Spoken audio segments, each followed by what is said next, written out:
नमस्कार, मैं रेखा धीमान आज आपको हिंदी की प्रसिद्ध लेखिका सुभद्रा कुमारी चौहान की कहानी राही सुनाने जा रही हूँ।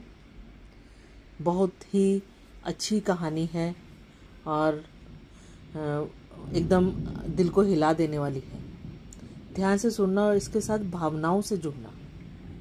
और सामाजिक दशाएं चाहे किसी भी समय रही हों, ऐसी ही रही हैं, तो हम उसमें सुधार किस प्रकार ला सकते हैं, हमारी कर्तव्य क्या है, फर्ज क्या है। तो अब मैं कहानी आपको सुभद्रा कुमारी चौहान की राही सुनाने जा रही हूँ। शुरू इसी से ही, बातचीत से ये होती है। तेरा नाम क्या है? राही। तुझे किस अपराध में सजा हुई? चोरी की थी सरकार। चोरी? क्या चुराया था? अनाज की गठरी। कितना अनाज था? होगा 5-6 सेर। और सजा कितने दिन की है? साल भर की। तो तूने चोरी क्यों की? मजदूरी करती तब भी दिन भर में 3-4 आने पैसे मिल जाते। हमें मजदूरी नहीं मिलती सरकार, हमारी जाति मांगरोरी है। हम केवल मांगते खाते हैं और भीख न मिले तो फिर चोरी करते हैं। उस दिन घर में खाने को नहीं था, बच्चे भूख से तड़प रहे थे। बाजार में बहुत देर तक मांगा, बोझा ढोने के लिए टोकरा लेकर भी बैठी रही, पर कुछ नहीं मिला। सामने किसी का बच्चा रो रहा था, उसे देखकर मुझे अपने भूखे बच्चे की याद आ गई। वहीं पर किसी की अनाज की गठरी रखी हुई थी, उसे लेकर अभी भाग ही रही थी कि पुलिस ने पकड़ लिया। अनीता ने एक ठंडी सांस ली और बोली, फिर तूने कहा नहीं कि बच्चे भूखे थे इसलिए चोरी की? संभव है इस बात से मजिस्ट्रेट कम सजा देता। हम गरीबों की कोई नहीं सुनता सरकार। बच्चे आए थे कचहरी में, मैंने सब कुछ कहा पर किसी ने नहीं सुना। अब तेरे बच्चे किसके पास है? उनका बाप है? अनीता ने पूछा।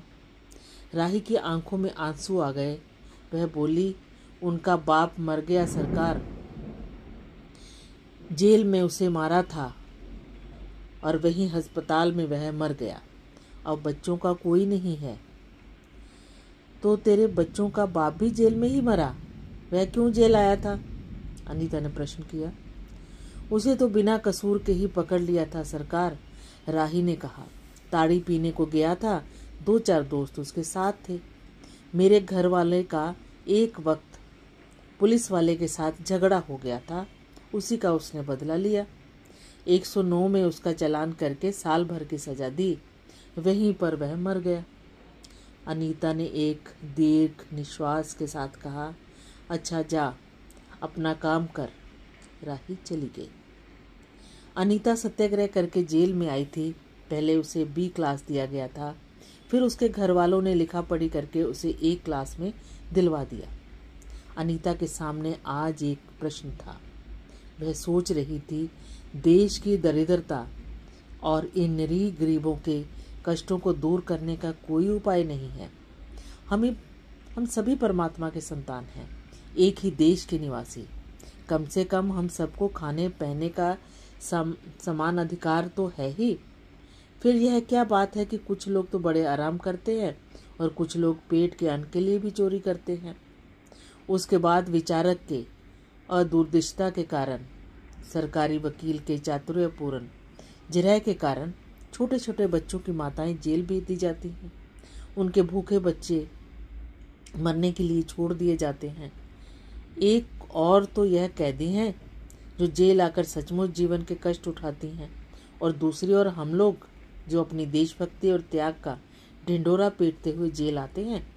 हमें आमतौर से दूसरे कैदियों के मुकाबले अच्छा बर्ताव मिलता है, फिर भी हमें संतोष नहीं होता। हम जेल आकर A और B क्लास के लिए झगड़ते हैं। जेल आकर ही हम कौन सा बड़ा त्याग कर देते हैं? जेल में हमें कौन सा कष्ट रहता है, सिवाय इसके कि हमारे माथे पर नेतृत्व का सील लग जाता है। हम बड़े अभिमान से कहते हैं, यह हमारी 4थी जेल यात्रा है। यह हमारी 5वीं जेल यात्रा है और अपनी जेल यात्रा के किस्से बार बार सुनाकर आत्मगौरव अनुभव करते हैं। तात्पर्य यह है कि हम जितनी बार जेल जा चुके होते हैं उतनी ही सीढ़ी हम देशभक्ति और त्याग से दूसरों के ऊपर उठ जाते हैं और उसी के बल पर जेल से छूटने के बाद राजकीय सत्ता मिलती है और स्थानीय संस्थाओं के मेंबर और न जाने क्या क्या मिलता है।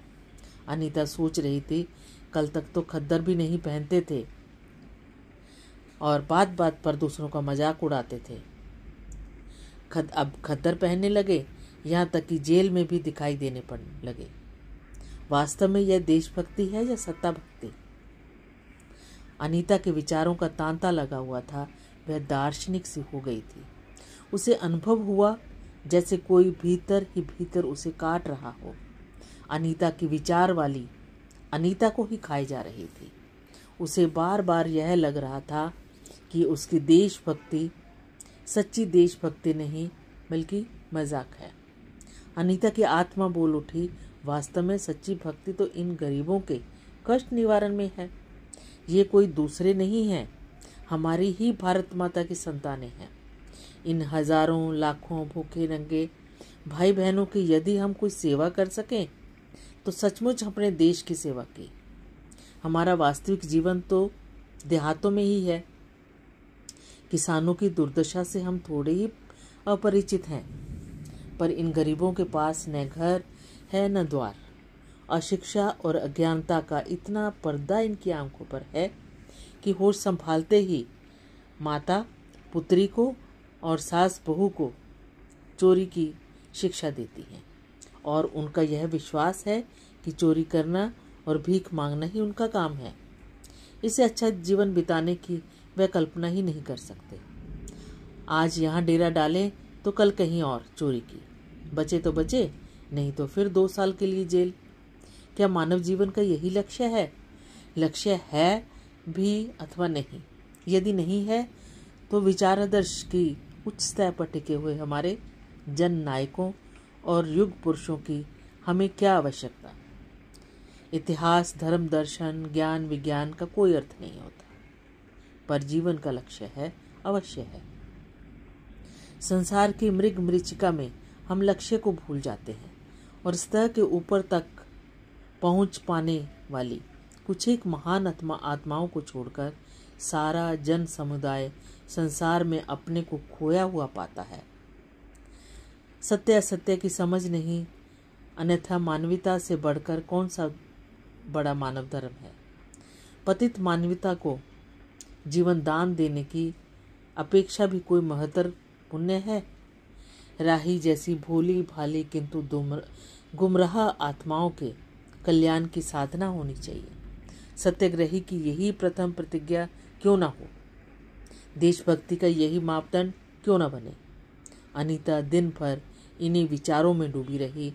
शाम को वह इस प्रकार कुछ सोचते सोचते सो गई।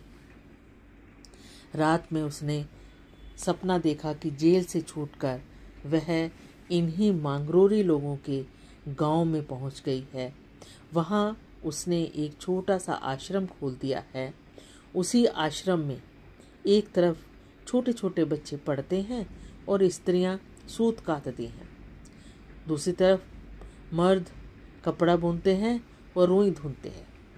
शाम को रोज उन्हें धार्मिक पुस्तकें पढ़कर सुनाई जाती हैं और देश में कहाँ क्या हो रहा है यह सब सरल भाषा में समझाया जाता है। वही भीख मांगने और चोरी करने वाले लोग अब आदर्श ग्रामवासी हो रहे हैं।